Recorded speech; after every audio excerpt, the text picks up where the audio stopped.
ആകാശവാണി.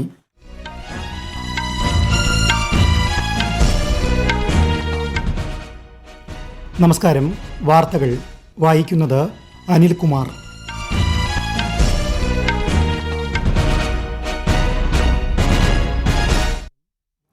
പ്രധാന വാർത്തകൾ. Urban challenge fund പദ്ധതിക്ക് കേന്ദ്ര മന്ത്രിസഭ അംഗീകാരം നൽകിയതിനെ പ്രകീർത്തിച്ച് പ്രധാനമന്ത്രി നരേന്ദ്രമോദി. പദ്ധതി നഗരങ്ങളെ രാജ്യത്തിന്റെ സാമ്പത്തിക വളർച്ചയുടെ ചാലകശക്തികളാക്കുമെന്നും പ്രധാനമന്ത്രി. ദീർഘദൂര ട്രെയിനുകളിലെ ജനറൽ കോച്ചുകളിൽ ഫസ്റ്റ് ക്ലാസ് കോച്ചുകളിലേതിന് സമാനമായ ശുചിത്വം ഉറപ്പാക്കുമെന്ന് കേന്ദ്രമന്ത്രി അശ്വിനി വൈഷ്ണവ്. ഇന്ത്യ വേദിയാകുന്ന നിർമ്മിത ബുദ്ധി ഉച്ചകോടിക്ക് നാളെ ന്യൂഡൽഹിയിൽ തുടക്കമാകും. ഇന്ന് മഹാശിവരാത്രി. ആശംസകൾ നേർന്ന രാഷ്ട്രപതിയും ഉപരാഷ്ട്രപതിയും പ്രധാനമന്ത്രിയും. കേരളത്തിലെ ശിവക്ഷേത്രങ്ങളിൽ അഭൂതപൂർവമായ ഭക്തജനത്തിരക്ക്. വിഷൻ 2031 വികസനവും ജനാധിപത്യവും അന്താരാഷ്ട്ര കോൺഫറൻസ് മുഖ്യമന്ത്രി പിണറായി വിജയൻ ഇന്ന് ഉദ്ഘാടനം ചെയ്യും. പുരുഷ T20 ക്രിക്കറ്റ് ലോകകപ്പിൽ ഇന്ന് ഇന്ത്യ പാകിസ്ഥാൻ പോരാട്ടം. മത്സരം രാത്രി 7-ന് കൊളംബോയിൽ. വാർത്തകൾ വിശദമായി. 1 ലക്ഷം കോടി രൂപയുടെ അർബൻ ചാലഞ്ച് ഫണ്ട് പദ്ധതിക്ക് കേന്ദ്ര മന്ത്രിസഭ അംഗീകാരം നൽകിയതിനെ പ്രശംസിച്ച പ്രധാനമന്ത്രി നരേന്ദ്രമോദി. ഉയർന്ന നിലവാരമുള്ള നഗര അടിസ്ഥാന സൗകര്യങ്ങൾക്കായുള്ള സ്വകാര്യ പങ്കാളിത്തം, പൗര കേന്ദ്രീകൃത പരിഷ്കാരങ്ങൾ തുടങ്ങിയവയ്ക്ക് പദ്ധതി സഹായകമാകുമെന്നും അദ്ദേഹം സമൂഹമാധ്യമത്തിൽ കുറിച്ചു. ഈ പദ്ധതി നഗരങ്ങളെ രാജ്യത്തിന്റെ സാമ്പത്തിക വളർച്ചയുടെ പ്രധാന ചാലകശക്തികളാക്കുമെന്നും അദ്ദേഹം പറഞ്ഞു. രാജ്യത്തെ അടിസ്ഥാന സൗകര്യ വികസനത്തിൽ വലിയ മാറ്റങ്ങൾ കൊണ്ടുവരുന്ന വിവിധ പദ്ധതികൾക്കാണ് കേന്ദ്ര മന്ത്രിസഭ അംഗീകാരം നൽകിയതെന്ന് പ്രധാനമന്ത്രി പറഞ്ഞു. ഡൽഹി, ഹരിയാന, മഹാരാഷ്ട്ര, കർണാടക സംസ്ഥാനങ്ങളിലൂടെ കടന്നുപോകുന്ന 3 മൾട്ടി ട്രാക്കിംഗ് പദ്ധതികൾ റെയിൽ അടിസ്ഥാന സൗകര്യങ്ങൾ ശക്തിപ്പെടുത്താനും ചരക്ക് നീക്ക ചെലവ് കുറയ്ക്കാനും യുവാക്കൾക്ക് തൊഴിലവസരങ്ങൾ സൃഷ്ടിക്കാനും സഹായിക്കും. റോഡ് അപകടത്തിൽപ്പെടുന്നവർക്ക് സൗജന്യ ചികിത്സ ഉറപ്പാക്കുന്ന PM റാഹത്ത് പദ്ധതിക്ക് അംഗീകാരം നൽകി കേന്ദ്ര സർക്കാർ. പദ്ധതി പ്രകാരം റോഡ് അപകടം സംഭവിക്കുന്ന വ്യക്തിക്ക് അപകടം നടക്കുന്ന തീയതി മുതൽ 7 ദിവസത്തേക്ക് 1.5 ലക്ഷം രൂപ വരെ പണരഹിത ചികിത്സയ്ക്ക് അർഹതയുണ്ടാകും. ഉടനടി വൈദ്യസഹായം ലഭ്യമാക്കുന്നതിലൂടെ ഒരു ജീവൻ പോലും നഷ്ടപ്പെടുന്നില്ലെന്ന് ഉറപ്പാക്കാനുള്ള കേന്ദ്ര സർക്കാരിന്റെ പ്രതിജ്ഞാബദ്ധതയാണ് ഇതിലൂടെ പ്രതിഫലിക്കുന്നതെന്ന് റോഡ് ഉപരിതല ഗതാഗത മന്ത്രാലയം അറിയിച്ചു. ദീർഘദൂര ട്രെയിനുകളിലെ ജനറൽ കോച്ചുകളിലും ഫസ്റ്റ് ക്ലാസ് കോച്ചുകൾക്ക് തുല്യമായ ശുചിത്വം ഉറപ്പാക്കുമെന്ന് റെയിൽവേ മന്ത്രി അശ്വിനി വൈഷ്ണവ്. 1.5 മണിക്കൂർ ഇടവേളകളിൽ കോച്ചുകൾ വൃത്തിയാക്കാൻ കൂടുതൽ ജീവനക്കാരെ വിന്യസിക്കുമെന്നും കേന്ദ്രമന്ത്രി പറഞ്ഞു. ट्रेन हमारी चलती है लॉन्ग डिस्टेंस स्पेशली, उनका proper end to end cleaning हो सके. दूसरा, स्टेशन पे एक क्लीन ट्रेन स्टेशन का कॉन्सेप्ट बनाए. कुछ लिमिटेड नंबर ऑफ स्टेशंस पे पूरी थॉरो क्लीनिंग करने का अभी करंट सिस्टम है. इसके बजाय ट्रेन के ओरिजिन से लेके ट्रेन के डेस्टिनेशन तक कंटिन्यूअसली ट्रेन की क्लीनिंग हो. 6 മാസത്തിനുള്ളിൽ 80 ട്രെയിനുകളിൽ പദ്ധതി നടപ്പാക്കും. ശൌചാലയങ്ങൾ, മാലിന്യ നിക്ഷേപ പെട്ടികൾ, ക്യാബിനുകൾ എന്നിവ നിരന്തരം ശുചീകരിക്കുമെന്നും കേന്ദ്രമന്ത്രി പറഞ്ഞു.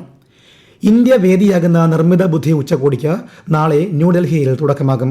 ഭാരതമണ്ഡപത്തിൽ നടക്കുന്ന പരിപാടിയുടെ ഔദ്യോഗിക ഉദ്ഘാടനം പ്രധാനമന്ത്രി നരേന്ദ്രമോദി വ്യാഴാഴ്ച നിർവഹിക്കും. നിർമ്മിത ബുദ്ധിയുമായി ബന്ധപ്പെട്ട 7 പ്രമേയങ്ങൾ കേന്ദ്രീകരിച്ചാണ് ഉച്ചകോടി. ഇന്ത്യ, മിഡിൽ ഈസ്റ്റ്, യൂറോപ്പ് സാമ്പത്തിക ഇടനാഴി വ്യാപാരവും ചരക്ക് നീക്കവും സുഗമമാക്കാൻ ലക്ഷ്യമിട്ടുള്ളതാണെന്ന് കേന്ദ്ര വിദേശകാര്യമന്ത്രി S. ജയശങ്കർ. മ്യൂണിക്ക് സുരക്ഷാ സമ്മേളനത്തിൽ സംസാരിക്കുകയായിരുന്നു അദ്ദേഹം. സമ്മേളനത്തിന്റെ ഭാഗമായി ജർമ്മൻ വിദേശകാര്യമന്ത്രി ജോഹാൻ വെഡെപ്പുളുമായി ശ്രീ ജയശങ്കർ ഉഭയകക്ഷി കൂടിക്കാഴ്ച നടത്തി. കേന്ദ്ര ധനമന്ത്രി നിർമ്മല സീതാരാമൻ ജർമ്മനിയിലെ മ്യൂണിക്കിൽ ബവേറിയൻ വിദേശകാര്യമന്ത്രി എറിക് ബീസ് വെങ്കുമായി കൂടിക്കാഴ്ച നടത്തി. ഇരു രാജ്യങ്ങളും തമ്മിലുള്ള ഉഭയകക്ഷി പങ്കാളിത്തം ശക്തിപ്പെടുത്തുന്നതിനെക്കുറിച്ച് ഇരു നേതാക്കളും ചർച്ച ചെയ്തു. ഇന്ത്യ അമേരിക്ക ഉഭയകക്ഷി വ്യാപാര കരാർ ഇന്ത്യയുടെ വസ്ത്രവ്യാപാര മേഖലയിൽ പുരോഗതിയുടെ പുതിയ അധ്യായം രചിക്കുമെന്ന് കേന്ദ്രമന്ത്രി പ്രഹ്ലാദ് ജോഷി. കരാറിലൂടെ അമേരിക്കൻ വിപണിയിലേക്കുള്ള കയറ്റുമതി മത്സരശേഷി മെച്ചപ്പെടുത്താനാകുമെന്ന് ശ്രീ ജോഷി സമൂഹമാധ്യമത്തിൽ കുറിച്ചു. പശ്ചിമബംഗാളിൽ SIRന്റെ ഭാഗമായുള്ള ഹിയറിംഗ് പൂർത്തിയായപ്പോൾ 6.61 ലക്ഷം സമ്മതിദായകരെ വോട്ടർ പട്ടികയിൽ നിന്ന് നീക്കി. ഏകദേശം 4.98 ലക്ഷം വോട്ടർമാർ നോട്ടീസ് സ്വീകരിച്ചെങ്കിലും ഹിയറിംഗിന് ഹാജരായില്ലെന്ന് കേന്ദ്ര തെരഞ്ഞെടുപ്പ് കമ്മീഷൻ അറിയിച്ചു. കേരളത്തിൽ തീവ്ര വോട്ടർ പട്ടിക പരിഷ്കരണ നടപടികൾ പുരോഗമിക്കുന്നു. കരട് വോട്ടർ പട്ടികയിൽ ഉൾപ്പെട്ടതിന് ശേഷം പിശകുകൾ കണ്ടെത്തിയതിനെ തുടർന്ന് നോട്ടീസ് നൽകിയവർക്കുള്ള ഹിയറിംഗ് പൂർത്തിയായതായി മുഖ്യ തെരഞ്ഞെടുപ്പ് ഓഫീസർ രത്തൻ യു ഖേൽക്കർ അറിയിച്ചു. അന്തിമ വോട്ടർ പട്ടിക ഈ മാസം 21-ന് പ്രസിദ്ധീകരിക്കും. കേരളത്തിൽ വിഷൻ 2031 വികസനവും ജനാധിപത്യവും അന്താരാഷ്ട്ര കോൺഫറൻസ് മുഖ്യമന്ത്രി പിണറായി വിജയൻ ഇന്ന് ഉദ്ഘാടനം ചെയ്യും. നിയമസഭയിലെ ശങ്കരനാരായണൻ തമ്പി ഹാളിൽ നടക്കുന്ന ചടങ്ങിൽ മന്ത്രി K. രാജൻ അധ്യക്ഷനാകും. ഈ വാർത്തകൾ ആകാശവാണിയിൽ നിന്ന്. ആകാശവാണി വാർത്തകളും വാർത്താ അധിഷ്ഠിത പരിപാടികളും All India Radio news Thiruvananthapuram YouTube ചാനലിലും at All India Radio news Thiruvananthapuram Facebook പേജിലും AIR ന്യൂസ് _തിരുവനന്തപുരം ഇൻസ്റ്റഗ്രാം അക്കൌണ്ടിലും at AIR news _TVM X ഹാൻഡിലും ലഭ്യമാണ്.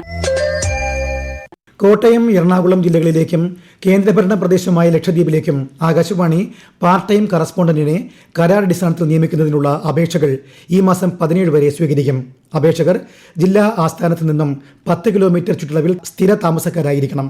കൂടുതൽ വിവരങ്ങൾക്ക് newsonair.gov.in, prasarbharati.gov.in എന്നീ വെബ്സൈറ്റുകൾ സന്ദർശിക്കുക. ഇന്ന് മഹാശിവരാത്രി. രാജ്യമെമ്പാടും പ്രമുഖ ശിവക്ഷേത്രങ്ങളിലെല്ലാം ശിവരാത്രി ആഘോഷങ്ങൾ പുരോഗമിക്കുകയാണ്. ശിവരാത്രി മഹോത്സവത്തോടനുബന്ധിച്ച് കൊച്ചി മെട്രോ ഇന്നും നാളെയും പ്രത്യേക സർവീസ് നടത്തും. രാഷ്ട്രപതി ദ്രൗപദി മുർമു, ഉപരാഷ്ട്രപതി CP രാധാകൃഷ്ണൻ, പ്രധാനമന്ത്രി നരേന്ദ്രമോദി തുടങ്ങിയവർ രാജ്യത്തെ ജനങ്ങൾക്ക് ശിവരാത്രി ആശംസകൾ നേർന്നു. ലോക്സഭാ സ്പീക്കർ ഓം ബിർള, കേന്ദ്ര ആഭ്യന്തരമന്ത്രി അമിത്ഷാ തുടങ്ങിയവരും ശിവരാത്രി ആശംസിച്ചു. ശിവരാത്രി ആഘോഷത്തോടനുബന്ധിച്ച് കണ്ണൂർ ജില്ലയിലെ പ്രധാന ശിവക്ഷേത്രങ്ങളിലെല്ലാം രാവിലെ മുതൽ വലിയ തിരക്കാണ് അനുഭവപ്പെടുന്നത്. തളിപ്പറമ്പ് രാജരാജേശ്വരി ക്ഷേത്രത്തിൽ പുലർച്ചെ 4-ന് നട തുറന്നത് മുതൽ ഭക്തരുടെ വലിയ നിര ദൃശ്യമായിരുന്നു. കൂടുതൽ വിവരങ്ങളുമായി ആകാശവാണി കണ്ണൂർ ജില്ലാ പ്രതിനിധി KO ശശിധരൻ. ഇന്ന് ഉച്ചപൂജയ്ക്ക് ശേഷം സ്ത്രീകൾക്ക് ക്ഷേത്രത്തിനകത്തേക്ക് പ്രവേശനം നൽകുന്നുണ്ടെന്നും നാളെ പുലർച്ചെയോടെ മാത്രമേ ക്ഷേത്രനട അടയ്ക്കുകയുള്ളൂവെന്നും TTK Devaswom president TP Vinod Kumar ആകാശവാണിയോട് പറഞ്ഞു. തളിപ്പറമ്പ് രാജരാജേശ്വര ക്ഷേത്രത്തിൽ ശിവപ്രതിഷ്ഠയാണെങ്കിലും ശങ്കരനാരായണ സങ്കല്പത്തിലാണ് പൂജാവിധികളൊക്കെ നടക്കുന്നത്. സാധാരണഗതിയിൽ അത്താഴ പൂജയ്ക്ക് ശേഷം മാത്രമാണ് സ്ത്രീകൾക്ക് രാജരാജേശ്വര ക്ഷേത്രത്തിലെ പ്രവേശനമുള്ളത്. പക്ഷേ ഇന്നത്തെ ദിവസം ശിവരാത്രി പ്രത്യേകത കൊണ്ട് ഉച്ചപൂജയ്ക്ക് ശേഷം തന്നെ സ്ത്രീകളെ ക്ഷേത്രത്തിലേക്ക് പ്രവേശിപ്പിക്കുന്നു. കാഞ്ഞിരങ്ങാട് വൈദ്യനാഥ ക്ഷേത്രം, ചൊവ്വ മഹാശിവക്ഷേത്രം, തലശ്ശേരി ജഗന്നാഥ ക്ഷേത്രം, തളാപ്പ് സുന്ദരേശ്വര ക്ഷേത്രം, മട്ടന്നൂർ മഹാദേവ ക്ഷേത്രം, മരോളി വടേശ്വരം ശിവക്ഷേത്രം തുടങ്ങിയ ക്ഷേത്രങ്ങളിൽ ദർശനത്തിനായി നിരവധി ഭക്തർ എത്തിക്കൊണ്ടിരിക്കുകയാണ്.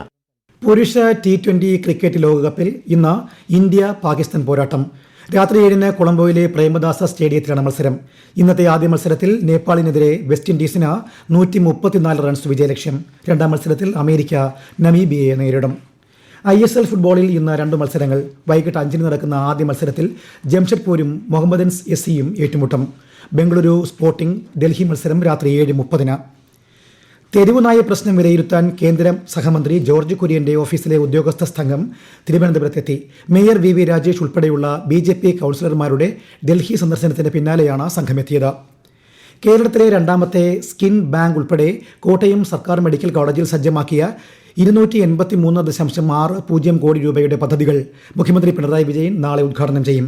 Surgical block, cath lab, mother newborn care, crush, lactation management centre എന്നിവയാണ് ഉദ്ഘാടനം ചെയ്യുന്ന പ്രധാന വികസന പദ്ധതികൾ. ശബരിമല യുവതീ പ്രവേശനവുമായി ബന്ധപ്പെട്ട ഹർജി സുപ്രീം കോടതി നാളെ വീണ്ടും പരിഗണിക്കും. വിഷയം കോടതി എങ്ങനെ പരിശോധിക്കുമെന്ന് മനസ്സിലാക്കിയ ശേഷം സംസ്ഥാന സർക്കാർ നിലപാട് സ്വീകരിക്കുമെന്ന് മന്ത്രി P രാജീവ് മാധ്യമങ്ങളോട് പ്രതികരിച്ചു. 114ാമത് അയിരൂർ ചെറുകോൽപ്പുഴ ഹിന്ദുമത പരിഷത്തിന് ഇന്ന് പത്തനംതിട്ടയിൽ തുടക്കമാകും. തിരുനാവായ മഹാമാഘ മഹോത്സവ പരമാചാര്യൻ മഹാമണ്ഡലേശ്വര സ്വാമി ആനന്ദവനം ഭാരതി മഹാരാജ് വൈകിട്ട് 3:45-ന് ഹിന്ദുമത പരിഷത്ത് ഉദ്ഘാടനം ചെയ്യും.